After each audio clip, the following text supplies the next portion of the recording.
Padre, te damos muchas gracias. Te agradezco con todo mi corazón por la vida de mi hijo, de mi hija y de todos los jóvenes que están siendo beneficiados por esta sabiduría. Te rogamos que se haga tu voluntad en nuestras vidas y que, como Salomón te pidió sabiduría en su juventud y tú se la diste sin medida, así también hagas a muchos como el rey Salomón entre toda esta audiencia de jóvenes. En el nombre de Yeshua. Amén. Muy bien. Proverbios capítulo 25. El tema de este proverbio es piedad, contentamiento y humildad. Piedad, contentamiento y humildad. Estos son principios fundamentales para nuestra vida. La totalidad de los proverbios comprende ¿cuántos libros? ¿Quién se acuerda o tú te acuerdas cuántos libros dijimos? ¿En cuántas secciones se divide el libro de proverbios? ¿Cuántas secciones tiene el libro de proverbios? 31. Tiene 5 secciones. Son 31 capítulos, pero tiene 5 secciones. Y a partir del proverbio 25 comienza la tercera sección del libro. Y de este al quinto libro fueron seleccionados en la época del rey Ezequías. El rey Ezequías, recuerda ese nombre porque fue uno de los reyes más importantes de la época del pueblo de Israel. El rey Ezequías, que trajo una gran reforma, que se esforzó mucho en que el pueblo de Israel se arrepintiera de sus pecados, de que se acabara toda la maldad, toda la idolatría que hubiese en Israel. Y él se encargó de conjuntar los libros de las escrituras. Y bueno, pues hubo un tiempo en que el pueblo de Israel cayó en apostasía, se apartaron de la Torá, de todos los mandamientos. Eso está documentado en el segundo libro de los Reyes. Y en ese tiempo el rey Ezequías hizo muchos cambios y uno de ellos fue la renovación de las escrituras, haciendo copias y difundiéndola. ¿Ok? Cuando tú escuchas la palabra avivamiento, y quizás algunos de los jóvenes que han estado en círculos o en iglesias cristianas saben a qué me refiero cuando digo avivamiento, porque en las iglesias cristianas, en el cristianismo siempre se dice y se pide que Dios traiga avivamiento. ¿Qué es avivamiento? Avivamiento es como que las iglesias, como la gente que se dice creyente, pues como que se active, como que se llenen de vida y como que toda la gente empiece a ser parte de la fe, ¿no? Cuando se dice avivamiento quiere decir que haya un interés así exagerado en Dios y que empiecen a llenarse las iglesias. Eso es lo que se dice en el cristianismo. En el cristianismo llevan años diciendo: Señor, trae avivamiento, Señor, que las iglesias se llenen. Eso es lo que se habla en las iglesias acerca del avivamiento.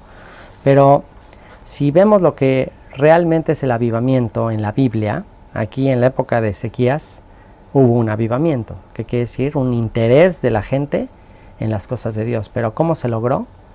Ese avivamiento, ese interés se logró únicamente con la difusión del estudio de la Biblia, de las Escrituras. Ezequías se encargó de conjuntar los libros de la Escritura y se encargó de difundirlos.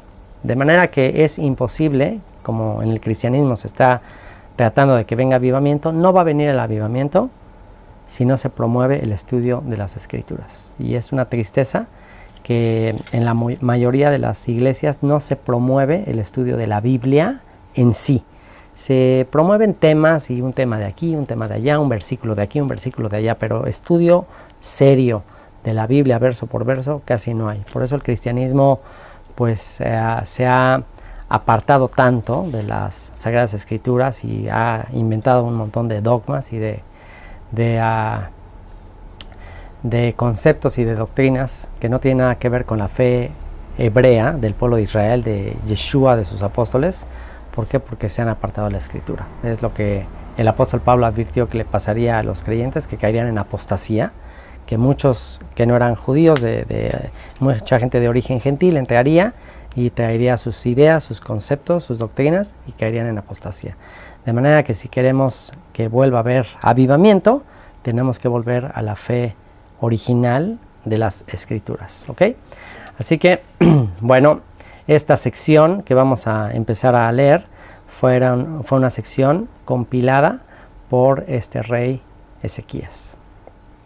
Y comienza en el verso 1 diciendo: también estos son proverbios de Salomón, los cuales copiaron los varones de Ezequías, rey de Judá. ¿Te das cuenta? Como que se encontraron otros pergaminos ahí con proverbios y dijeron: ah, caray, mira, faltaba ¿esto qué? Ah, pues también esto lo escribió Salomón. Entonces pusieron este versículo introductorio para decir: también estos son proverbios de Salomón, los cuales copiaron los varones de Ezequías, rey de Judá.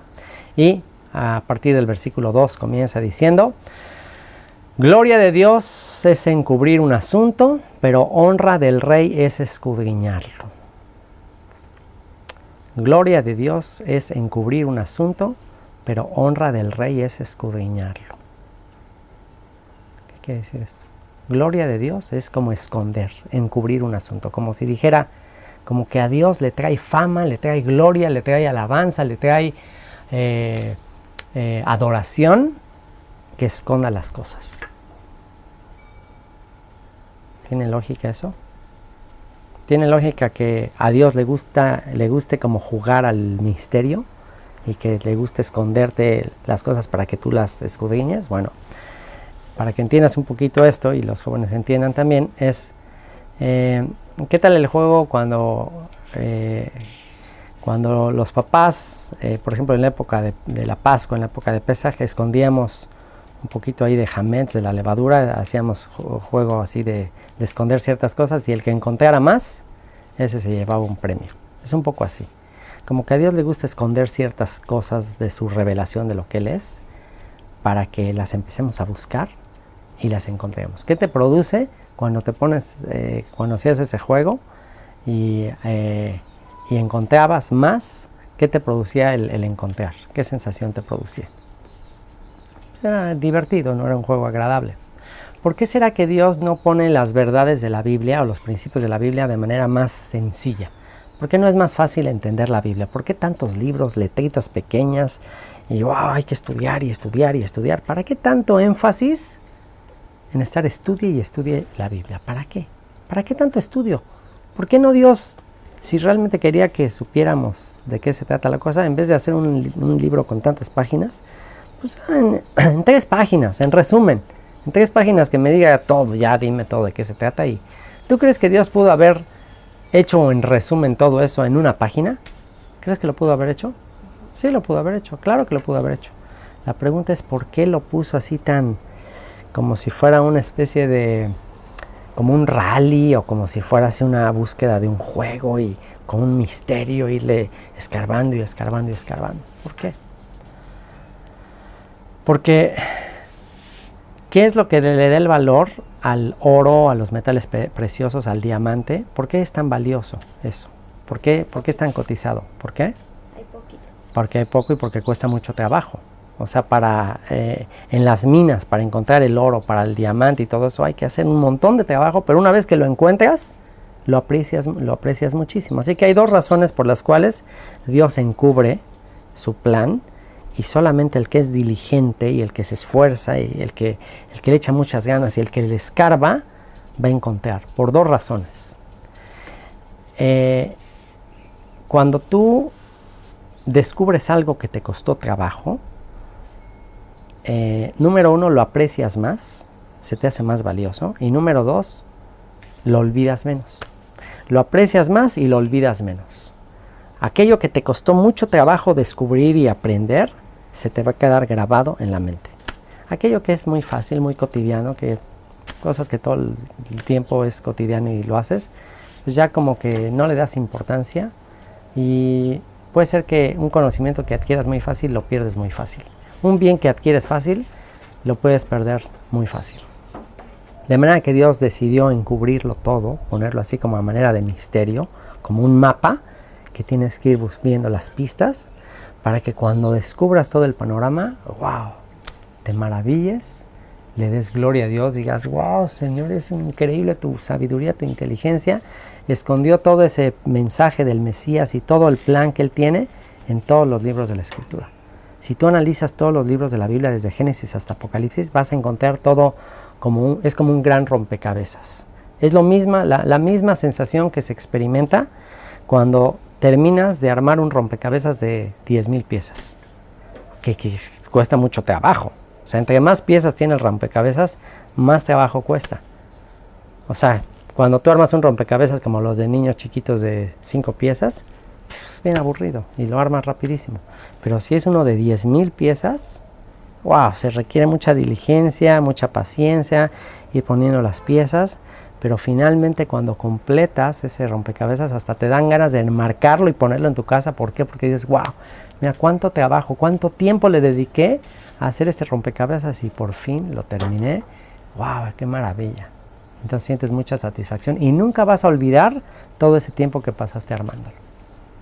Así que honra de Dios es encubrir un asunto, gloria de Dios es encubrir un asunto, pero honra del rey es escudriñarlo. Honra, te va a dar honra, te van a aplaudir. Cuando llegues a su presencia, aplausos de los ángeles diciendo, descubriste el misterio. Wow, un aplauso porque descubrió este mapa, descubrió el tesoro que Dios tenía en las escrituras. Este muchachito Daniel descubrió el tesoro, se esforzó. Verso 3. Para la altura de los cielos y para la profundidad de la tierra y para el corazón de los reyes no hay investigación.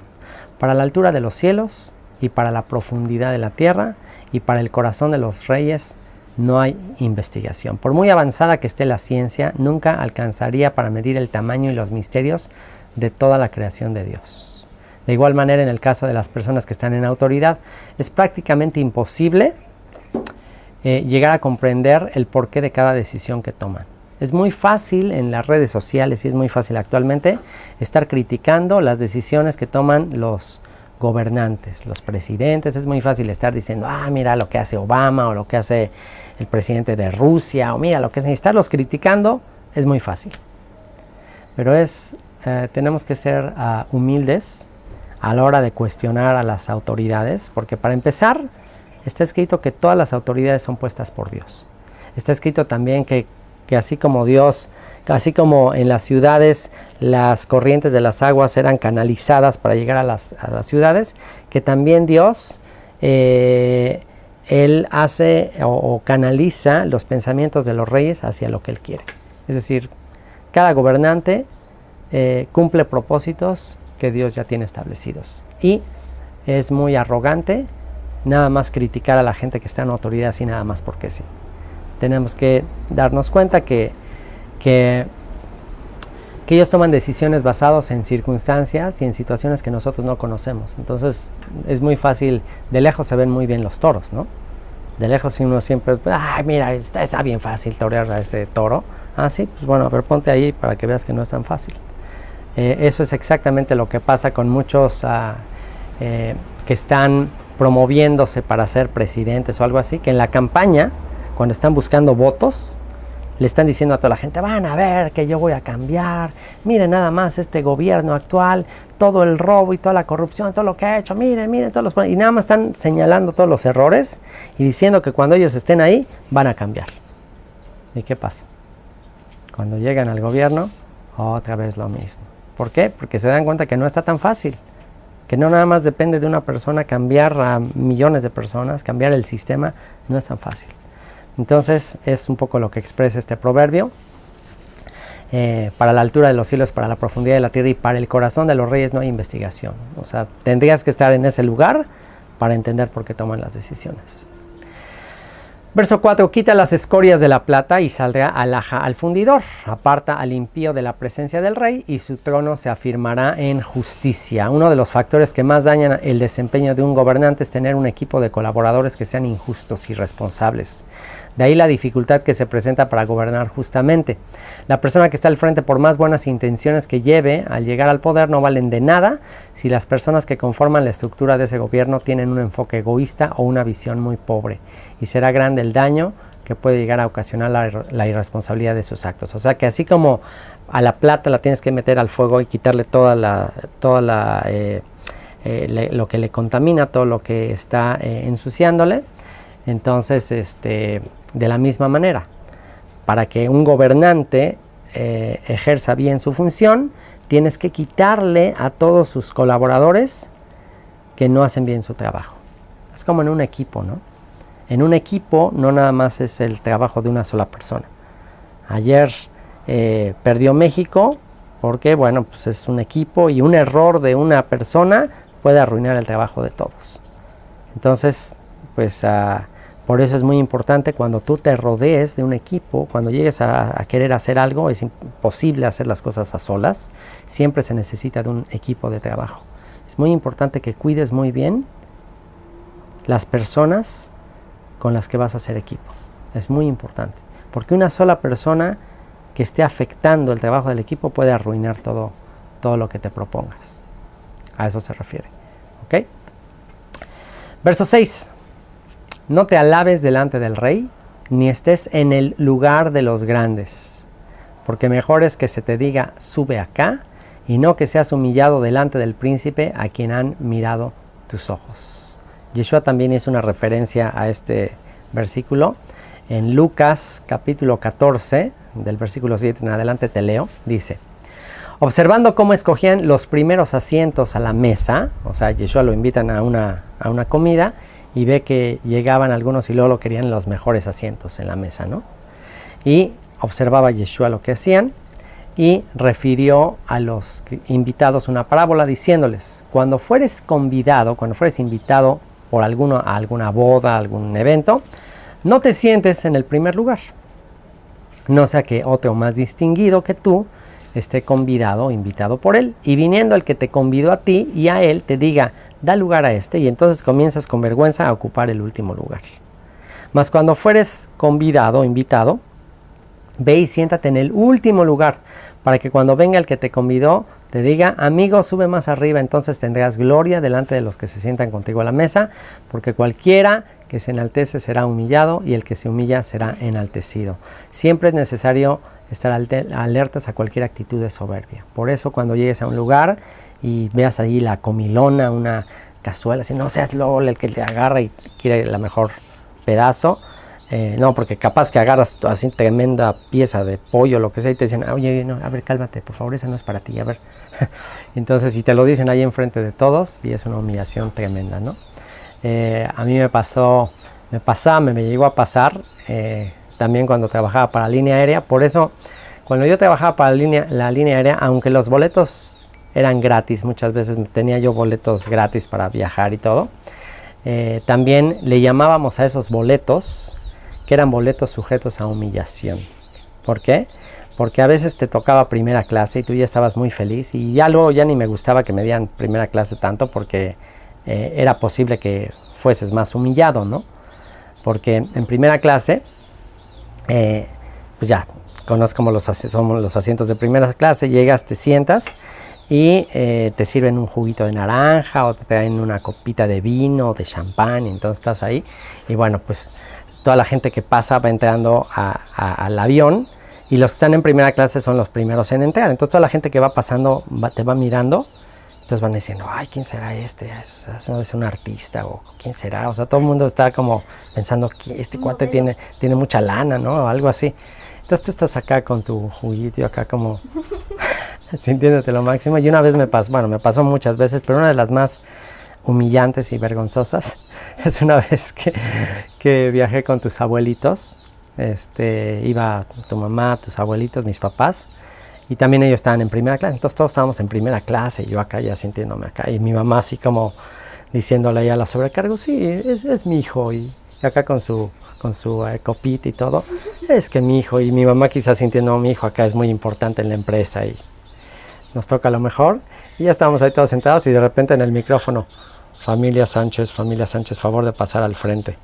Y yo así como que, ya nos paramos todos, mis papás, yo, mi esposa, y salimos de la cabina y dicen, oigan, lo sentimos mucho, pero se llenó el avión. Entonces ya no hay ni siquiera lugares ni en clase turista. Y nosotros, oye, no hay ahí, aunque sea en clase turista, no, ni en clase turista hay. Bájense, por favor.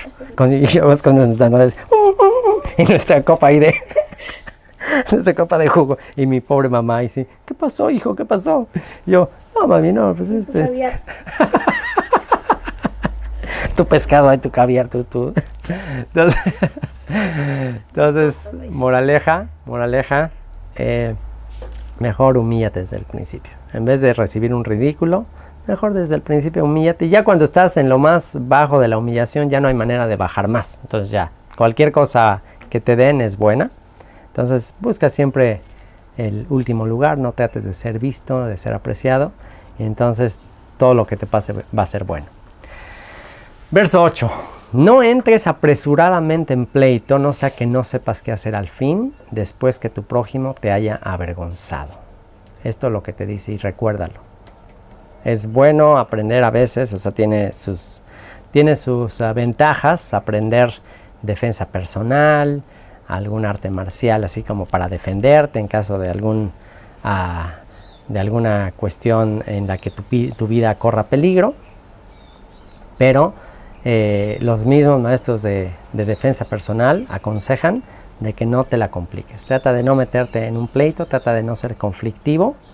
¿Por qué? Porque no sabes en qué puede parar. Una vez que una persona ya está enojada, una vez que ya hiciste enojar a una persona, tú no sabes en qué puede parar. En una ocasión allá en México me tocó ver este proverbio en la vida real. Iba una persona manejando en un Volkswagen, así, pero como con casetita, como de los que distribuyen galletas o algo así. Y el que iba manejando era un cuate así que se veía pues muy rudo, ¿no? Y entonces le estaba toque y toque el claxon a uno que iba delante de él, y toque el claxon, y como que tenía prisa, ¿no? Y entonces pues ya sabes, ahí en la Ciudad de México, así el típico ahí en su que se siente mucho y que quiere que todo el mundo le abra el paso y tocando el claxon, y órale, ¿qué te pasa? Avanza. Y entonces así como todo el tiempo muele y muele, hasta que en un semáforo el cuate de adelante ya de plano se baja del coche y que se va, y cuando este cuate vio que venía, cerró la ventana de su puerta. Estaba abierta la ventana y cerró la ventana, la cerró y sentó así todo, y el otro le empieza a golpear y le empieza a patear el coche, le abolló toda la puerta del coche y le dice, a ver, órale, bájate, ¿qué te pasa? Y ya el cuate que le estaba toque y toque el claxon, ya, no, ya no hizo nada, ya, pero se quedó todo un montón, había mucho tráfico y un montón de gente vio la escena y quedó totalmente humillado ahí. Entonces, esto, gracias a Dios, no terminó de una manera trágica, pero ha habido ocasiones en que por tocarle el claxon a alguien, ha habido casos, le tocas el claxon a alguien, se sale el otro cuate con una pistola y te mata. Ha habido casos que alguien mata a alguien solamente por una cuestión así de ridícula. Entonces, este proverbio lo que te dice es, sé una persona pacifista. Busca siempre la paz, busca la reconciliación. Entre los abogados se dice, mejor un mal arreglo que un buen pleito. Mejor hasta que salgas perdiendo un poco, a meterte en un pleito del cual después ya no sepas cómo salir. Entonces no seas pronto para pelear, no seas peleonero, porque siempre va a haber alguien más peleonero que tú, siempre va a haber alguien más agresivo que tú, entonces mejor no te metas en problemas. Verso 9. Trata tu causa con tu compañero y no descubras el secreto a otro. Trata tu causa con tu compañero y no descubras el secreto a otro, no sea que te deshonre el que lo oyere y tu infamia no pueda repararse. ¿Okay? No, esto es lo que te está diciendo, bueno, Yeshua mismo habló al respecto, de si tienes algún problema con alguien, no vayas y se lo cuentes a alguien más. Ve y habla con la persona. Porque si tú empiezas a difundir mala fama de alguien, empiezas a hablar mal, después esto, una vez más, puede ser que tú empieces un fuego, una chispa por algo que dijiste imprudentemente y ya se armó tremendo problema y luego ya no puedas parar el fuego. ¿Okay? Entonces ten cuidado con lo que hablas. Nunca hables mal detrás de una persona. Puede ser que incluso sean cosas verdaderas, pero no hables, aunque sea algo verdadero, no expongas o no exhibas a la persona de manera que le pueda traer vergüenza. Esto también aplica mucho para los hijos jóvenes que me escuchan. Prohibido rotundamente criticar a sus papás o balconear a sus papás en presencia de otros. Hay el caso de un niñito, por ejemplo, que llegaba a la escuela tarde siempre, y una vez ya llegó tarde y el maestro lo empezó a regañar y le empezó a presionar al niño enfrente de toda la clase que le dijera por qué llegaba tarde. Y ¿será que el niñito tenga que decir la causa de por qué llega tarde? ¿Qué tal si la razón por la que llega tarde es porque su papá pues tiene problemas de alcoholismo y pues siempre se levanta tarde y lo lleva tarde? ¿Será que el niño podría enfrente de todos decir, pues es que mi papá siempre me trae tarde, es que mi papá siempre está tomando? ¿Será lícito, sería correcto que el hijo enfrente de todos le exhibiera al papá? Tenemos el caso del hijo de Noé, que recibió una maldición hacia su hijo, es decir, hacia los nietos, porque descubrió la desnudez de Noé. Entonces, no estamos permitidos a exhibir o exponer el defecto de otras personas. Tenemos que ir a hablar con esa persona, y eso sí, si es una persona creyente, si es parte de la congregación, de la comunidad, bueno, tenemos que hablar con esa persona, exhortarle. Si no nos escucha, entonces tenemos que ir con otra persona como testigo, y si no, pues entonces, bueno, cuando no es creyente, no, nos dice en la Escritura que nosotros no estamos para juzgar a los que no son del mundo. O sea, nosotros no somos nada para estar juzgando a gente que no está en pacto. Estamos para exhortarnos unos a otros los que sí somos creyentes. O sea, si ves a alguien que se dice creyente y todo y está haciendo cosas indebidas, ahí sí, sin decirle a otro, tenemos la responsabilidad de ir y decírselo a esa persona. ¿Ok? Verso 11. Manzana de oro con figuras de plata es la palabra dicha como conviene. Manzana de oro con figuras de plata, una joya muy preciosa, es la palabra dicha como conviene. Aquí es muy importante, no solo es importante decir la verdad, sino también decirla en el momento oportuno y de la manera oportuna. Tienes que, no nada más es importante decir la verdad, sino el cómo decir la verdad y en qué momento decir la verdad. Yeshua les dijo a sus discípulos, tengo muchas cosas que decirles, pero no las podrían sobrellevar. Como decir, no es el momento. Es lo que ayer hablábamos contigo. Hay muchas cosas que todavía tenemos que enseñarte, pero tenemos que aprender los papás, nosotros. Yo estoy ahorita aprendiendo muchísimo contigo a no ser impaciente. Porque hay veces que tengo impaciencia por transmitirte muchas experiencias, muchas cosas que aún tú no sabes, que aún no te he dicho, y tengo impaciencia de que ya crezcas rápido, y a veces forzo las cosas, a veces trato de decirte cosas que no comprendes y te parecen ilógicas y me las contradices, y yo estoy ahí como tratando de esforzarme a que las entiendas, y últimamente Dios me ha estado diciendo, cálmate, tranquilo, no lo forces, no lo presiones, porque hay cosas que no puede comprender, hay cosas que en este momento no las va a poder comprender, espera, poco a poco, ya llegará el momento en que tendré la madurez para entenderlas. ¿Ok? Entonces, tenemos que tener mucha prudencia a la hora de decir las cosas y no ser impacientes para decir las cosas. Verso 12. Como zarcillo de oro y joyel de oro fino es el que reprende al sabio que tiene oído dócil. Como zarcillo de oro, otra vez una joya, es el que reprende al sabio que tiene oído dócil. Un sabio, ¿cuál es la característica de un sabio? Tiene oído dócil. ¿Qué es oído dócil? Oído humilde. Lo opuesto de oído terco, oído necio. Un oído necio o terco es alguien que no quiere escuchar, que le dice una cosa y te responde y no escucha lo que le estás diciendo. Entonces, cuando una persona es sabia, tiene la capacidad de que sabe escuchar. Escucha, piensa lo que le dijiste, en vez de replicar, en vez de decir, no estoy de acuerdo, se queda callado y lo piensa, ¿será que en esto que me están diciendo habrá algo de verdad? ¿Será que tiene razón? Sí, seguramente, siempre que me dicen algo tiene que haber de razón. A lo mejor no voy a estar de acuerdo con todo, pero tengo que tomar algo de lo que me están diciendo, y sin duda algo de lo que me están diciendo es útil. Así que como zarcillo de oro y joyel de oro fino es el que reprende al sabio que tiene oído dócil. Como frío de nieve en tiempo de la siega, así es el mensajero fiel a los que lo envían. Como frío de nieve. ¿Cómo es el frío de nieve? En el invierno que está lleno de nieve, ¿cómo se siente el frío?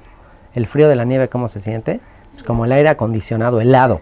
Imagínate ese aire así helado, como aire acondicionado, en estos tiempos de verano, así un calor, en tiempo de la cosecha, a veces cuando se cosechaba, era un calorón impresionante. Imagínate estar así con 40 grados ahí recogiendo la cosecha y de repente sentir el viento así como aire acondicionado, como el viento de nieve que se siente. Bueno, así como ese viento, dice, es el mensajero fiel a los que lo envían, pues al alma de su Señor da refrigerio. Por eso es que dar un buen mensaje, esta palabra, lo que estamos enseñando, es como aire acondicionado a los que están con falta de sabiduría, a los que están sufriendo, a los que tienen adversidades. Quiero que estas palabras sean como viento de nieve, como aire acondicionado. Ese es mi más grande anhelo. Ese es mi más grande anhelo para ti, Dani, y para todos los jóvenes, que mis palabras, que no son mías, espero que no sean mías y que sean de la palabra, sean como aire refrescante. Lo contrario a lo que dice el verso 14. Como nubes y vientos sin lluvia, así es el hombre que se jacta de falsa liberalidad. Esto es justamente lo que expresa en otro escrito en el Nuevo Testamento, en la carta de Judas. Judas habla de los apóstatas, de los falsos maestros que predican mentiras, que supuestamente predican libertad. Judas profetizó de que habría maestros que iban a predicar libertad, pero ellos mismos iban a ser esclavos del pecado. Es increíble que la profecía de Judas hable con siglos de anticipación de esta doctrina en el cristianismo que se ha propagado, que dice que no hay que guardar la ley de Moisés, que nosotros ya estamos en la libertad de Cristo. Eso es lo que se predica en el cristianismo, que el cristiano, al ya tener fe en Cristo, ya no tiene que guardar la ley de Moisés, que está libre. Y en esa carta se le dice que a los que enseñan eso son como nubes sin agua. ¿Qué son las nubes sin agua? Bueno, en un tiempo de sequía, en un tiempo que se requiere agua para la siembra, pues si de repente ves una nube negra así que wow, entonces te llena de esperanza. Wow, va a haber lluvia por fin, wow, y entonces la gente se pone súper feliz y se pasa la nube y no hay lluvia. Entonces dice, así compara este proverbio a los que prometen en las grandes congregaciones cristianas libertad y riqueza y prosperidad, y tú vas a ser rico, y tú vas a ser poderoso, y tú eres hijo del rey, y tú tienes libertad de Cristo, y ya no tienes que guardar los mandamientos, y te están hablando de puras promesas y promesas y promesas, y la gente se la está creyendo, pero es vacío ese mensaje. Es un mensaje vacío. Ándale, como cuando México va a uno y pierde. Sí, te llenas de esperanza, wow, este mensaje me va a cambiar, este mensaje. Y ahí están millones de personas creyendo en un mensaje que no tiene agua. Cisternas sin agua. No tienen agua, no tiene sustancia, no tiene realmente verdad ese mensaje. Y continúa en el verso 15 diciendo, con larga paciencia se aplaca el príncipe y la lengua blanda quebranta los huesos. Con larga paciencia se aplaca el príncipe y la lengua blanda quebranta los huesos. Y que esto habla de lo mismo para apaciguar a gente que es muy iracunda, que a lo mejor está en una posición de autoridad, que requiere de los que están bajo la autoridad de ellos, paciencia. La ira, tiene que ver con la respuesta blanda, quita la ira. Tienes que contestar con paciencia a las personas que que están en una situación de enojo, ¿ok? Hallaste miel, come lo que te basta, no sea que hastiado de ella la vomites. Hallaste miel, come lo que te basta, no sea que hastiado de ella la vomites. Y bueno, pues aquí está el tema de la miel y tiene varias explicaciones esto. Esto por un lado, le dice, hallaste miel, hallaste algo que es muy agradable, no abuses de esto. La miel como un artículo de lujo, porque no es un artículo esencial para la vida, ¿ok? O sea, la miel es una cuestión muy agradable al paladar, pero no puedes vivir solamente de miel, ¿ok? La miel es como un postre, la miel es algo que te deleita. Entonces lo que te dice es, lo que te dice este proverbio, y esto es muy importante para los jóvenes, es lo siguiente. ¿Te gusta el deleite? ¿Te gusta el placer? ¿Te gusta la diversión? Ok, está bien. Está bien tener deleite, placer, diversión, está bien. Dice, pero no abuses de eso. No sea que hastiado de ella la vomites. No sea que el que te acostumbres a los lujos, el que te acostumbres al placer, a la diversión, a todo el tiempo tener eso, te arruine la vida. Que al final, como el hijo pródigo, ¿no? El hijo... También dicen que la vida es como la miel, ¿no?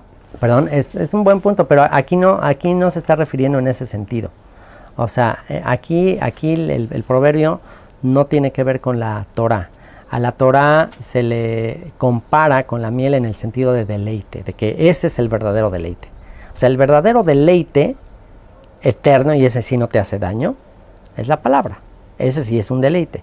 Pero aquí está la referencia, es porque sería absurdo pensar que la palabra ya va a llegar el momento que ya no quieras saber nada de ella. O sea, sería absurdo, ¿no? Si es así, es que no estás comprendiendo el valor de la escritura. Tienes que saborear, y aún así también tienes que aprender a estudiar la escritura de una manera que siempre sea ese deleite. O sea, que no sea una cuestión forzada, pero no es la idea de este proverbio. El proverbio aquí, la idea del proverbio es no busques todo el tiempo estar nada más en puro deleite físico, de lujos materiales, porque puede ser que eso arruine tu vida. ¿Ok? En el verso 17 tiene que ver una cuestión similar. Dice, detén tu pie de la casa de tu vecino, no sea que hastiado de ti te aborrezca. Incluso algunos comentaristas dicen que el de la miel está relacionado con de la casa de tu vecino, porque puede ser que te encante estar ya te hiciste súper amigo del vecino. Pero si todo el tiempo quieres estar con él y, oye, ya llegué, vamos otra vez, y está todo el tiempo, ya llega el momento en que el vecino le dice, no, dile que no estoy, no, ya, por favor. Entonces, como que no abuses de algo, por muy agradable que sea, no abuses de algo, porque no sea que al final te harte, te hastíe, te arruine la vida, o le arruines la vida a alguien más. ¿Okay? Verso 18, martillo y cuchillo y saeta aguda es el hombre que habla contra su prójimo falso testimonio. Prohibido el falso testimonio. Es como ¿qué? Como martillo y cuchillo y una flecha afilada. Si hablas falso testimonio en contra de tu prójimo. Como diente roto y pie descoyuntado, diente roto y pie descoyuntado que se zafó, un pie que se zafó, es la confianza en el prevaricador en tiempo de angustia, un burlador. Una persona imprudente puede hacer mucho daño a los demás solo con fomentar pláticas donde la información que comparta se base con meras suposiciones. Por otro lado, es muy arriesgado confiar en una persona que no está buscando obedecer los mandamientos de Dios, pues sus principios difieren mucho de quienes buscamos dicha obediencia. Cuando se nos llegue a ofrecer un buen consejo o ayuda en tiempos difíciles, las personas alejadas de la palabra de Dios suelen tener falta de empatía y ser algo egoístas, buscando solo su propio beneficio, y puede ser decepcionante el no poder contar con ellos cuando realmente los necesitamos. En conclusión, no pongas tu confianza en personas que no temen a Dios, que no aman a Dios, que no guardan sus mandamientos. O sea, es un poco como lo que sucedió en tiempos en que Israel estaba siendo amenazado por Babilonia, en tiempos del profeta Isaías, y Babilonia venía en contra de Israel, y le aconsejaban algunos falsos profetas al rey de Israel, al rey de Judá, en este caso el rey de los judíos, que se aliara con los egipcios. Y entonces empezó a confiar en una alianza con los egipcios para ir en contra de los babilonios. Y vino el profeta Isaías y le dijo, no pongas tu confianza en Egipto, no pongas tu confianza. Es como confiar en un diente que está roto, ¿no? Te echas una tostada y así un tortón y tú estás confiado en que ahorita me le tremenda mordida y adiós el diente, ¿no? Entonces, o un pie zafado, cuando tienes un pie zafado ya no con confianza puedes correr o hacer algún deporte. ¿Por qué? Porque ya tienes roto el pie. Entonces no confíes de la misma manera en una persona que no teme a Dios, no confíes. De hecho, en ningún hombre, aunque sea muy temeroso de Dios, ni siquiera en un hombre podemos confiar. ¿Por qué? Nuestra confianza tiene que estar solo depositada en Dios. ¿Por qué? Porque aún el hombre más espiritual puede equivocarse, puede caer. Entonces mejor poner toda nuestra confianza solamente en Dios. Él es el único de que nunca nos va a fallar. Por eso nos tenemos que ver con compasión y con gracia unos a otros. ¿Ok? Aún yo te puedo decepcionar como papá. Aún yo te puedo lastimar. Lo que tienes que tener la seguridad es que Dios no te va a decepcionar. O sea, nunca pienses que si yo te decepciono o si yo hago algo que no es correcto, nunca tomes eso como excusa o justificante de que, bueno, entonces ya no quiero nada con Dios, ¿no? Porque Dios no tiene la culpa, ¿ok? Entonces, Dios es otra cosa, Dios es el único justo y todos estamos en este camino. Yo aún estoy queriendo aprender porque sé que solamente Él me puede cambiar totalmente. Verso 20. El que canta canciones al corazón afligido es como el que quita la ropa en tiempo de frío o el que sobre el jabón echa vinagre. Y bueno, pues esto tiene que ver con mucho de la cultura mexicana, que es muy extraña en este sentido, de que a veces cuando alguien está deprimido se empieza a poner canciones así como de esas que son muy como para recordar más la herida, ¿no? Las típicas canciones de que nosotros que nos queremos tanto debemos separarnos, no me preguntes más, y así canciones así que dices, o sea, tú no las escuchas y ahí las escuchas en las cantinas y están todos los ahí que se están emborrachando y oyendo puras canciones de despecho del que le dejó, de que le engañó, puras canciones así. Pues eso es como si le echaras limón a la herida. Moraleja, jóvenes, cuando estén muy tristes, cuando estén pasando momentos difíciles en sus emociones, no escuchen canciones o no estén escuchando conversaciones que más les hagan llorar. O sea, no fomenten la depresión, no fomenten la tristeza. Está prohibido estar triste. Trata de olvidar la tristeza, refúgiate en Dios, pídele a Él que te consuele, pero ya deja de tener tu pensamiento todo el tiempo en la tristeza que estás teniendo. ¿Por qué? Porque pues, sería absurdo estarle echando limón a la herida, ¿ok?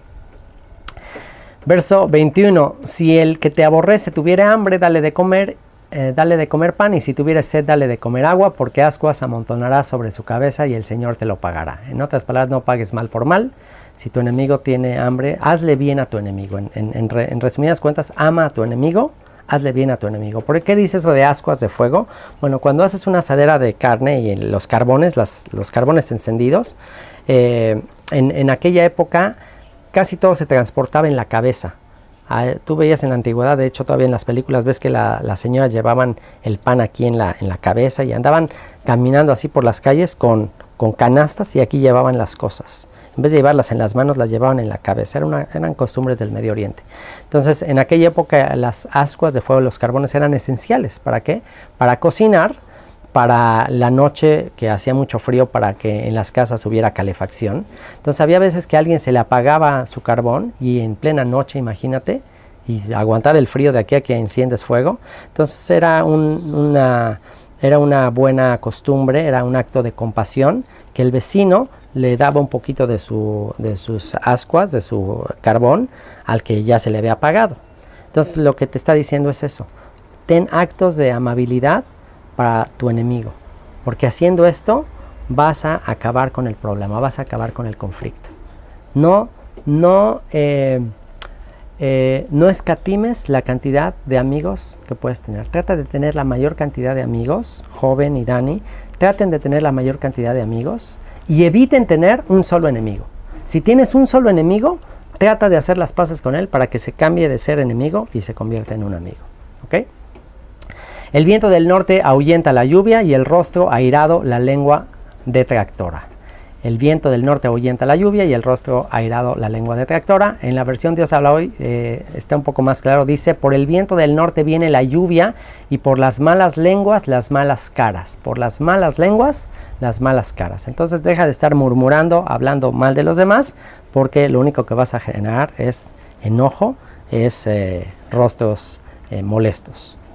Mejor es estar en un rincón del terrado que con mujer rencillosa o peleonera en casa espaciosa. Este proverbio se repite, ya lo habíamos visto en otra parte, y que bueno, mejor estar ahí en la azotea en un rincón que con una mujer conflictiva, gritona, amargada, mal encarada. Verso 25, ¿perdón? ¿Por qué la repiten? Pues una vez más, como se compilaron de estos proverbios que se hallaron en otros libros, quizás Salomón lo escribió en algún otro, o fue la repetición de uno que ya había escrito, ¿no? Es la copia de otro pergamino que estaba, entonces lo volvieron a compilar acá, porque te acuerdas que Ezequías compiló estos, ¿ok? Verso 25, como el agua fría al alma sedienta, así son las buenas nuevas de lejanas tierras. Como el agua fría al alma sediente en el desierto, así son las buenas nuevas de lejanas tierras. Por eso es que estamos haciendo estos proverbios. Sí, otra vez, no terminé, no puede ser. ¿Cuántos versículos me faltaron? 1, 2, 3, 3 versículos. Casi termino. Bueno, tiempo de compensación. Ok, como en el fútbol. Si en el fútbol ponen tiempos de compensación. Pero en el fútbol también hay ponen cuando hay faltas. tiempos de compensación. Pues no, tiempo de compensación. Ok, perdón, tiempos de compensación vamos a poner 2 minutos de compensación. 2 minutos. Es de 2 horas. Ay, perdón. 2 minutos de compensación. Wow. Ay, ya voy. Ya casi. Es que no puede ser, se me va como agua el tiempo. Ok. Corre tiempo, 2 minutos para finalizar. Ok. Como el agua fría al alma sedienta, así son las buenas nuevas de lejanas tierras. Para eso son estas grabaciones. Para eso son estos videos. ¿Qué estamos intentando hacer tú y yo, Dani? Te quiero dar gracias por todo el tiempo que has dedicado a estar aquí enfrente de esta cámara escuchando. De verdad lo aprecio, de verdad quiero agradecerte porque te aseguro que esto que estamos hablando aquí, el solo estar leyendo los proverbios y comentándolos, es como agua fría al alma sedienta. Hay millones de jóvenes en el mundo que están sedientos de esta sabiduría, de estos consejos. Están sedientos. Tú no te imaginas la inversión que estamos haciendo de tiempo al grabar todo esto. Esto ya quedó para siempre. Esto que estamos grabando ya quedó. Ya estará ahí publicado gratuitamente para los que están sedientos y ya logramos saciar la sed de muchos jóvenes cuyas vidas pueden cambiar después de escuchar estos proverbios. Así que es el mejor tiempo invertido. Como fuente turbia y manantial corrompido, es el justo que cae delante del impío. Una persona justa que ama a Dios y se deja engañar y corromper por una persona impía es como una hermosa fuente descuidada y sucia. Comer mucha miel no es bueno, ni el buscar la propia gloria es gloria. Y comer mucha miel no es bueno, ni el buscar la propia gloria es gloria. Y bueno, se nos está acabando el tiempo. Otra vez. Nos falta un versículo. Nos queda un versículo. Te voy a hacer una pregunta. ¿Te acuerdas que te quedaste con una duda de la miel? ¿Por qué la miel sí es kosher? ¿Por qué la miel sí es kosher si viene de una criatura que no es kosher? Hay un principio elemental, una ley elemental que dice que todo lo que desciende de un animal kosher es kosher. Todo lo que desciende de un animal no kosher no es kosher.